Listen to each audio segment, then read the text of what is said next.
সম্মানিত মাছ চাষি ভাই বন্ধুরা, আসসালামু আলাইকুম। আশা করি আল্লাহর অশেষ রহমতে সকলেই ভালো আছেন।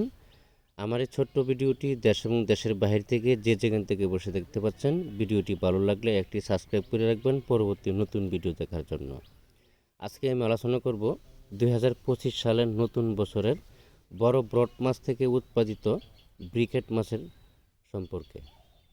আমাদের কাছে অ্যাভেলেবেল সকল ক্যাটাগরি, সকল লাইনের দেশীয় বিদেশি বাংলা কার্বজাতীয় সকল প্রকারের মাছের পোনা স্বল্প মূল্যে বিক্রয় করা হচ্ছে।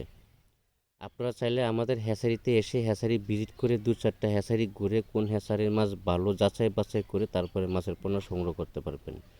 অবশ্যই প্রতারকের কাছ থেকে একটু সাবধান থাকবেন, কেননা এখন প্রতারকের হার অনেক বেশি বেড়ে গেছে।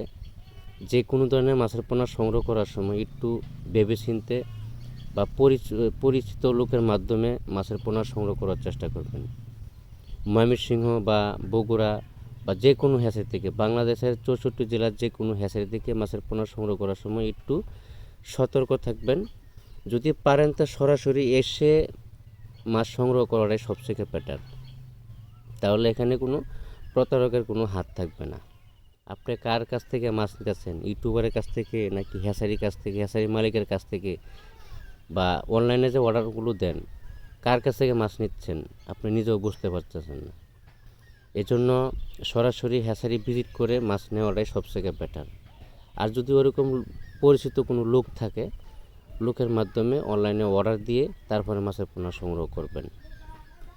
আজকে এ পর্যন্তই। সকলে ভালো থাকবেন। আল্লাহ হাফেজ। কথা হবে পরবর্তী ভিডিওতে। আরেকটা কথা হলো যে বাইনা দেওয়ার সময় একটু সতর্ক থাকবেন, যাতে প্রতারকের চত্বরে না পড়েন। এই বিষয়ে একটু যাচাই বাছাই করে মাছের পোনা সংগ্রহ করবেন। আপনাদেরকে বলে একটা দিয়ে দেয় আরেকটা, সাইজ বলেন একটা দিয়ে দেয় আরেকটা, এই বিষয়গুলো একটু সতর্ক থাকার চেষ্টা করবেন। আজকে এ পর্যন্ত। সকল ভালো থাকবেন। আল্লাহ হাফেজ। ধন্যবাদ।